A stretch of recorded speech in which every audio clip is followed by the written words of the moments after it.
You're listening to the I Love You Keep Going podcast with George Haas. For more information, please visit our website at www.mettagroup.org. That's www.mettagroup.org. So welcome everybody. This is I Love You Keep Going. It's January 19th, 2023, 7:35 p.m. Pacific time. And I thought today we would talk about attachment and non-attachment, one of my favorite topics from quite a long time ago. I used to teach a course called Attachment, Non-Attachment to introduce attachment theory to the idea of not attaching in meditation. They really do mean quite different things. I think, though, that we sometimes can find ourselves thinking that not engaging or a detached mode is actually what uh, Theravada Buddhism and meditation is teaching us. I think that comes from the idea that a lot of us who find meditation find it because we're suffering and we want a way out of suffering. And a lot of people who come to meditation in the West come because the sources of suffering in their lives they've identified as difficult interpersonal relationships. And so they're looking for a way to either make the relationships work better or simply not need them so that they can move through the world without depending on them. There's a kind of romantic notion about being a cave yogi and retiring to a cave somewhere and living completely independently. And the idea that meditation could be that vehicle that would allow that to happen. When we were traveling in Myanmar, I asked if there were some caves that we could go and see. I wanted to see what these cave monasteries were like. And so we went to a few of them. It was quite different than I thought. It wasn't high in the mountains. It was actually next to a village. It wasn't isolated yogis. It was like a warren of meditation cells dug into the side of a hill. And outside of that, there was a monastery that actually had a couple of hundred monks in it that supported the people who stayed in the caves. And there was a constant social activity there. It wasn't the kind of isolation that I had in my cartoon world dreamed up.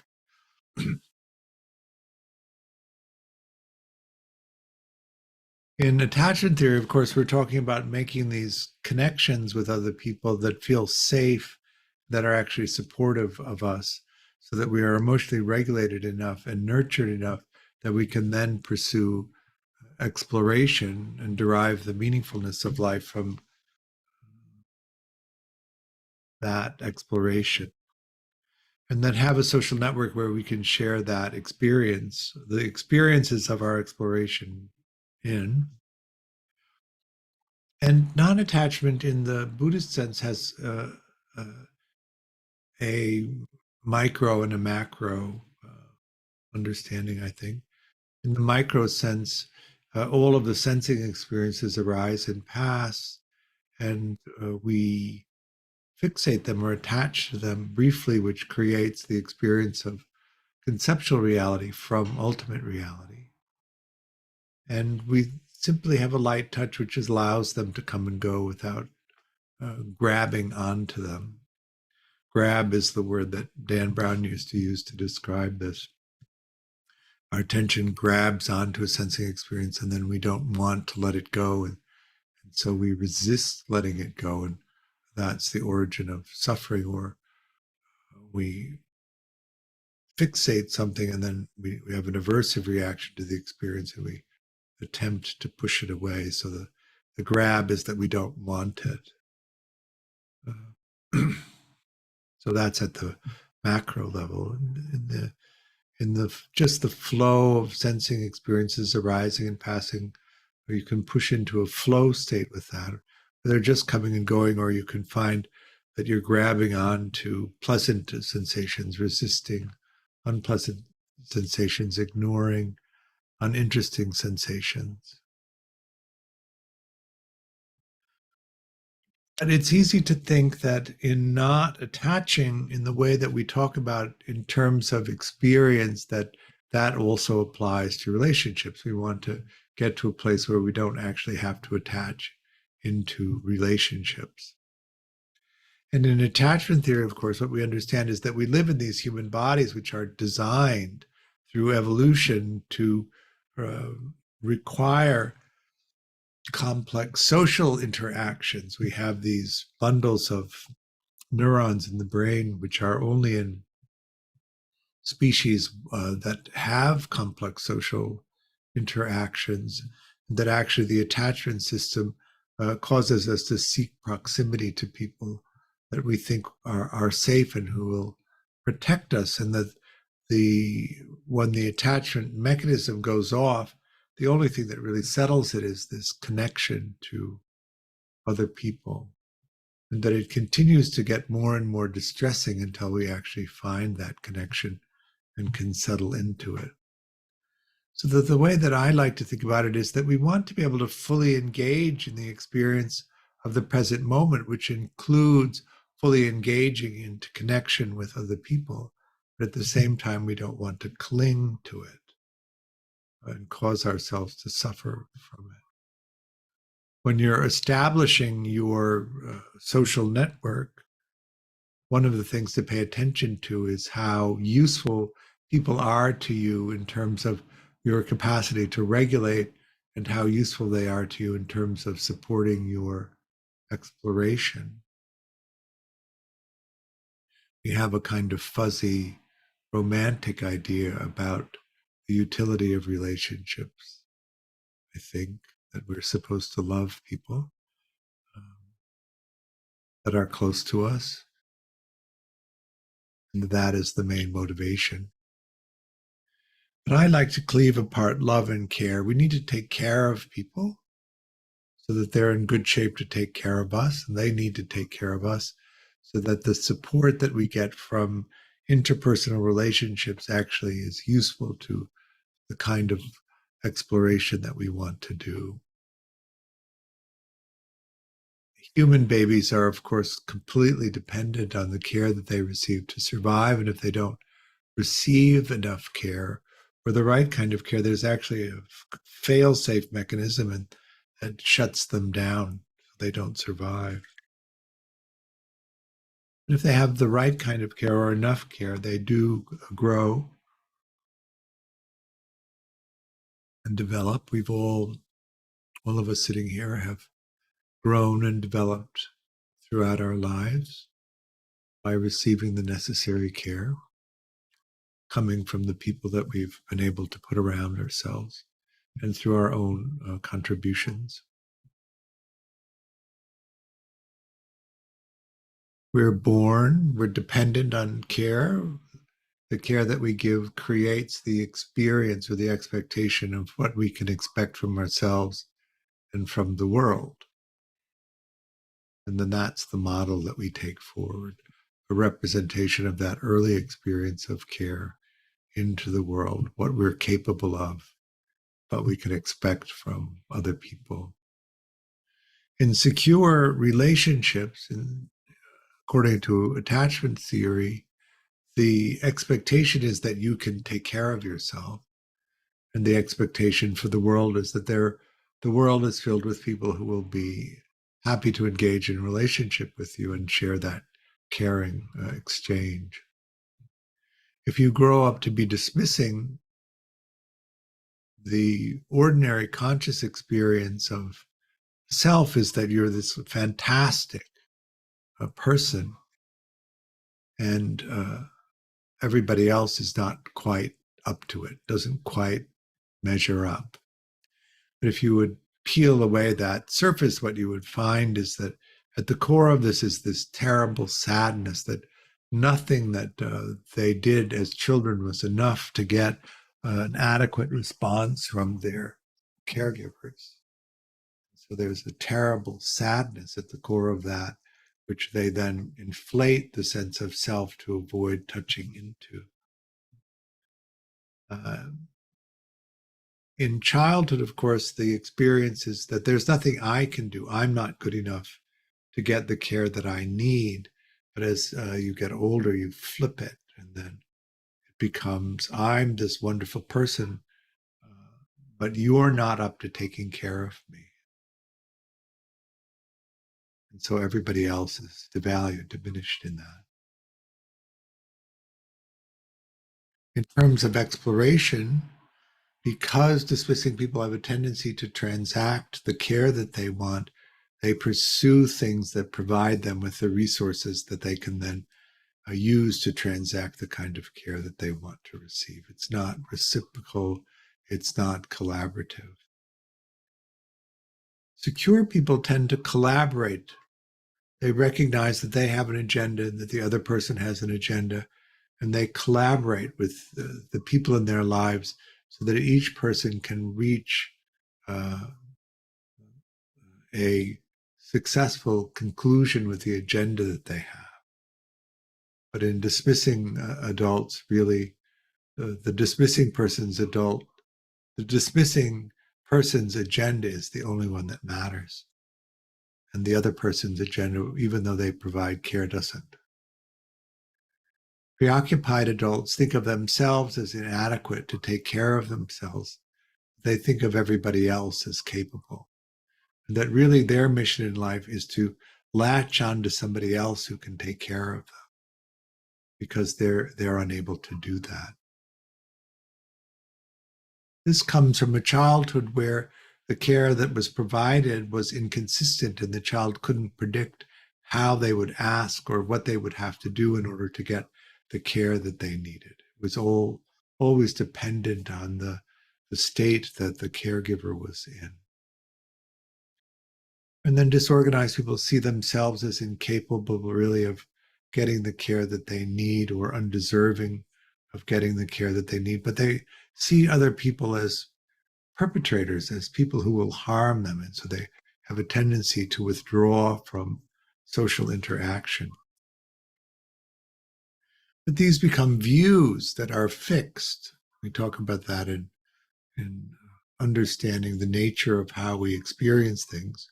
You can create a view that gets quite fixed, and then you think that that's actually how it is.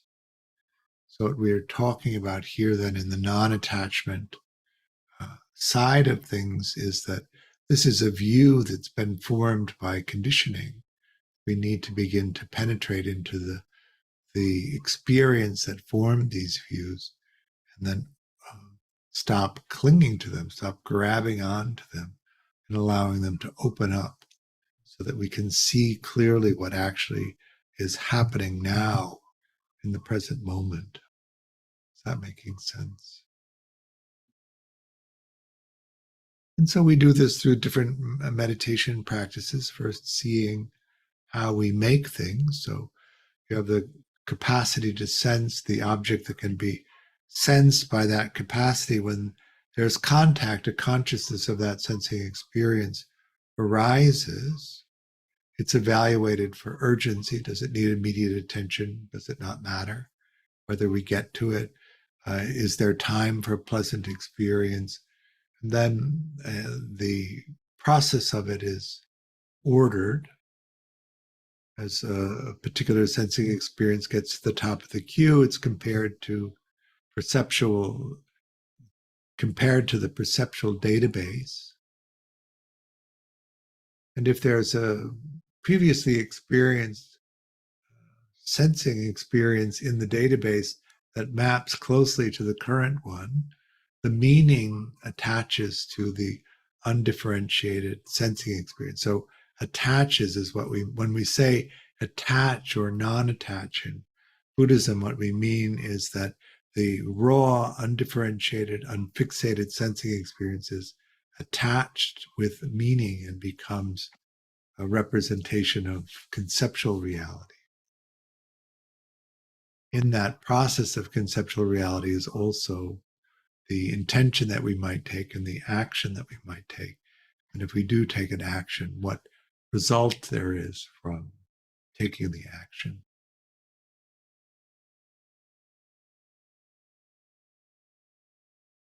As we begin to see the conditioning, and one of the reasons I like attachment theory is because it describes patterns of conditioning that are recognizable when we begin to do the meditation work of trying to decode this.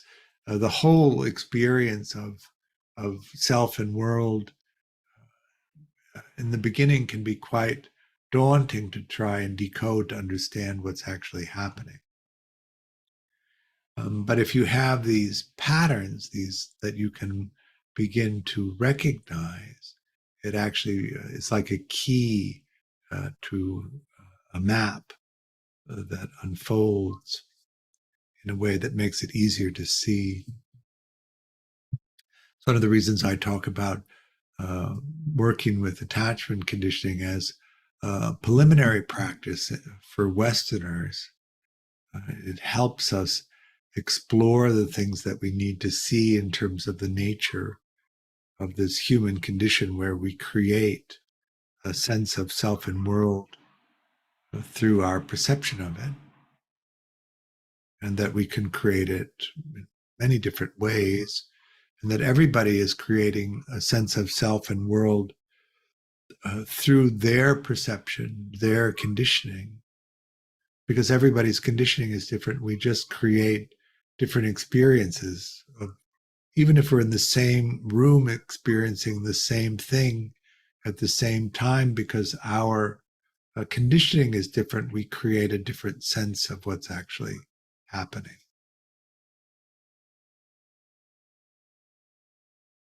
In opening up the attachment conditioning, of course, we see how to unfixate things, how to detach from the old working models and to see more clearly what's actually happening in the present moment.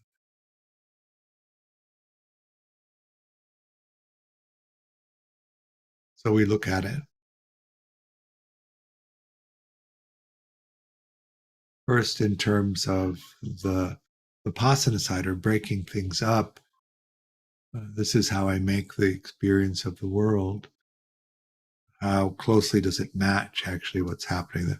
The Pali word that I like for this is tajapanati, which means a constant checking.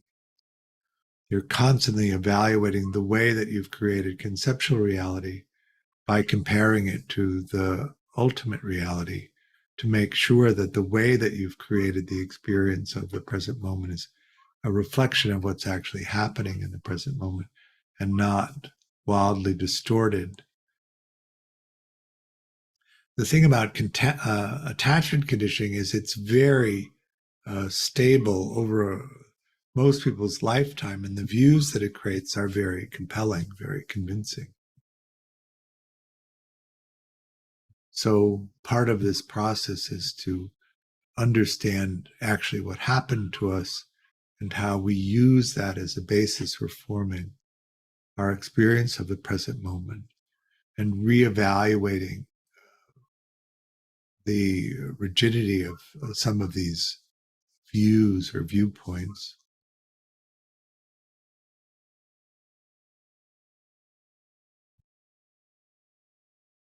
Putting to this experience of the present moment and what's happening now.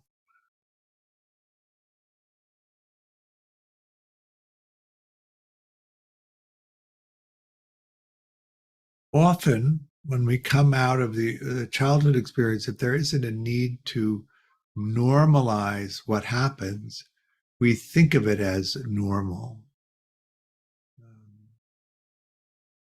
So we call this process establishing a coherent narrative of what your early experiences were like. When we remain in the family system, since the conduct of the caregivers over generations is usually pretty stable, what you're it's hard to get a contrast that would allow you to see things in a perspective other than the view of the family system.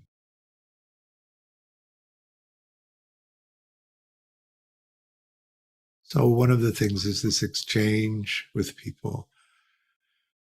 There isn't really a way to change the past, but there is a way to change the relationship to the past in the present moment, which changes the meaning of the past, which is something that we can do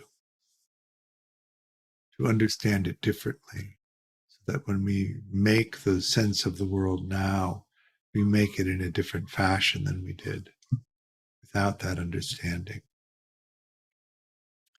One of the paradigms of difficult childhood experiences is the good parent, bad child. The child needs to sum the experiences that happen and feel a sense of safety in the person that's taking care of them. If they can't make sense of it, then they take on the responsibility for why it went wrong so that they can preserve the image of the good parent. So part of this process is to actually see things clearly from the adult perspective. Maybe the parenting wasn't so good. Maybe the child wasn't so bad. You can let go of one side or the other of it. I think letting go of both sides is pretty good. Then you can begin to reflect with a sense of compassion on the conditions that the caregivers must have grown up in order to behave in the way that they did with you in your childhood circumstance. If you have children, one of the things that you notice about it, I think, is that it's quite stressful to have children. It's quite demanding. Children need a lot of care, and it's a kind of ceaseless demand that comes from younger children for care. And often when it's novel, particularly with first children, you don't have anything in the database that would tell you what to do in response to how the children are behaving. But you might have an example of how your caregiver interacted with you. The mind flips it, and you become your caregiver, and your child becomes you, and that's how you respond. It's the way that it carries generation to generation in family systems, and so you can reflect backwards and open that up to see things clearly, to understand the effects of conditioning, to understand that while your caregivers may not have attended to these difficulties and changed it in the process of you examining it and opening up to it, you are changing it here so that it doesn't continue down generation after generation. Attachment conditioning is very stable. You have a 70% chance of having the same attachment strategy as your great grandmother, and an 85% chance of having the same attachment strategy as your parent, your primary caregiver. So, in this investigation of the attachment conditioning, we can begin to then see the elements that we need to investigate in order to understand the nature of the human condition in a classic enlightenment perspective. That all the skills training that happens when you have these easy signposts to track opens up the meditation capacity. Then once you resolve the attachment conditioning, if you have something to resolve, you can then focus on a deeper understanding of the nature of the human condition. And that is that we take in the sensing data, we compare it to our perceptual database, and we create a version of reality. Part of this insight, of course, is that you can create almost any version of reality depending on the circumstances that you're in. So you want to recognize when the mind is distorted by a view and when it's not distorted by a view, and whether the representation that you're creating out of the experience of just being here is actually reflective of what's happening. And then in seeing that, opening to the possibility of touching into the sacredness of this life.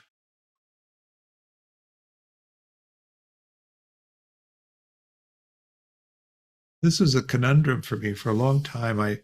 I tend to be science oriented. I grew up in a household where my parents were educated. My father was a medical doctor, so rooted in science. My mother was a nurse, rooted in science. Very little sense of the spirit in the household I grew up in. It was not really a discussion, not religious. I came home in fourth grade with a form that one of the lines on it was, "What is your family's religion?" So I said to my mother, "Mom, what's our religion?" She thought about it for a minute and she said, "Oh, put Protestant," which was the full extent of our religious training. Christian. George, do you think it might be somewhat natural that someone moving into secure attachment, if they haven't had any kind of spiritual sense, that would accompany that, some kind of growing spiritual sense, or do you think that that's not necessarily the case? Um, if you change your mind about other people being reliable and other people being capable of taking care of you and other people being worth your interest and care, and you begin to take care of them and see the value in that, and at the same time you begin to practice, I think that they can work very well together. I don't know that you need to do the first part in order to have the mind open to a sense of interest in the service of the community. Bodhicitta is a word that means the heart breaks open. And what I notice about people who practice and develop insight into the nature of this is there's a natural tendency to move more in the direction of service to the community. That would Just be the related to natural Buddhist outcome practice? of the practice. Say that again. Sorry, that would be related to like Buddhist practice, but not necessarily shifts in attachment. Um, I notice in people who don't do attachment work that opening of the heart and that interest in being of service to the community, the whole planet community, happens uh, without resolving the attachment conditioning. The difficulties in interpersonal relationships that uh, insecure, organized, or disorganized attachment, the interferences that happen are still happening, even though there is that interest in the community. I think that one of the things that happens in practice is that those barriers or those boundaries that appear so solid that keep us as separate from everything begin to come apart, and you see yourself more as part of this whole thing rather than as these individuals that are separate from each other. There's also, as the compassion piece arises, the loving kindness piece arises, more of a sense of softness and more of a sense of acceptance of other people. Doesn't mean you without doing the attachment work with it and without really understanding how relationships are supposed to function that you're any better at it. But I do think that the heart does open, and there is a feeling of capacity for uh, experiencing other people's suffering without needing to reflexively turn it away.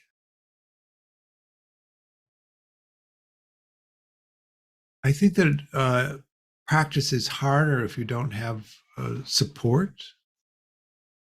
And so in the beginning, focusing on really making relationships functional and putting around yourself a network of people who support you actually makes the practice focus more on liberation easier to do, because you have the support that you need to do it, and that it's harder to do when you don't have that support. I don't think that the idea that you can withdraw from everyone and be an island unto yourself is actually a good platform for deep practice. It's too difficult if you get knocked sideways. To right yourself, it takes a long time in comparison to how fast you could do it if you were in a social network that was supportive. And I think that we talk about it of having community and having Sangha and having that kind of support, but I also notice that it is hard to get to work very well in certain communities. I know at Against the Stream, where we were for a long time, so many of the people that were there were coming out of the addiction community and did not function that well in relationships, so that there was a lot of difficulty around that.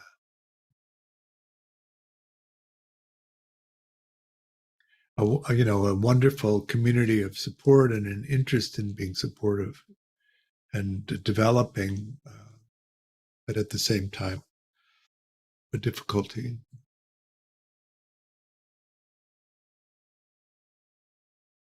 So in the attachment world, what we talk about is attachment as a positive thing where we connect to other people and form functioning relationships that support us in our capacity to explore. That support for our capacity to explore, we can use that as the energy to go into practice deeply. In understanding attachment and non-attachment in the micro version of it in meditation is that we attach to things to create the experience of solidness of the conceptual reality. Then we let them go moment by moment. So in each moment, fixating and releasing, fixating and releasing. In the macro sense of that,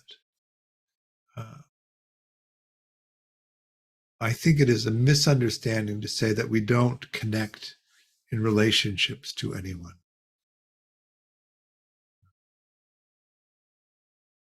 It's actually the opposite. We want to be free to be in relationships, but not have to cling to them.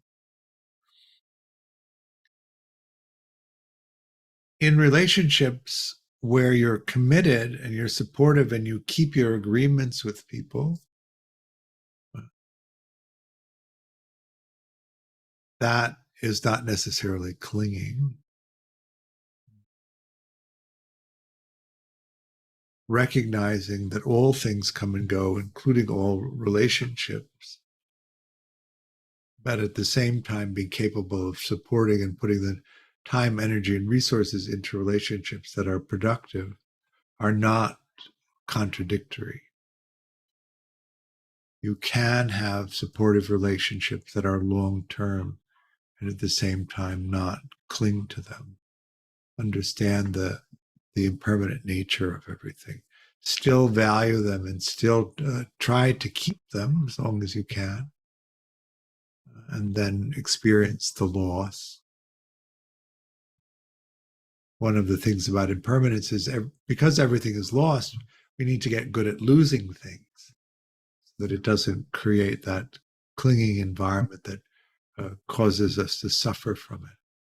But still, in each moment, there's a pop of sadness, and when things come to an end, there's a lot of connection to it. There's a lot of sadness, and if we don't cling to the sadness, it's an energy that propels us into what's coming next, the replacement of what's lost. And if we do cling to it, it becomes an enervating energy that prevents us from moving forward and connecting.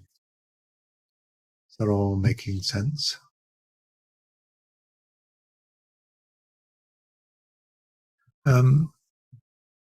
So I like that back and forth.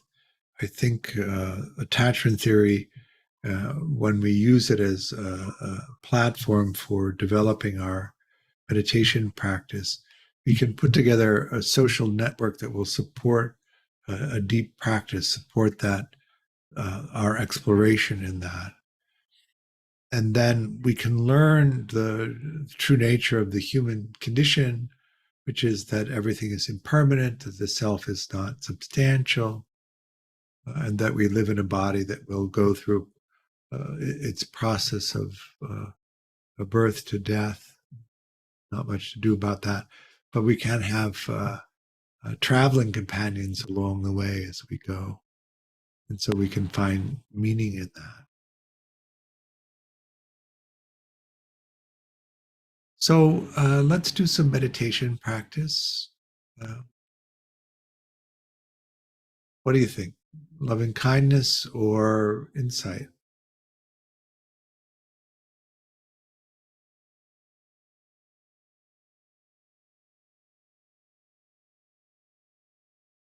No preference. All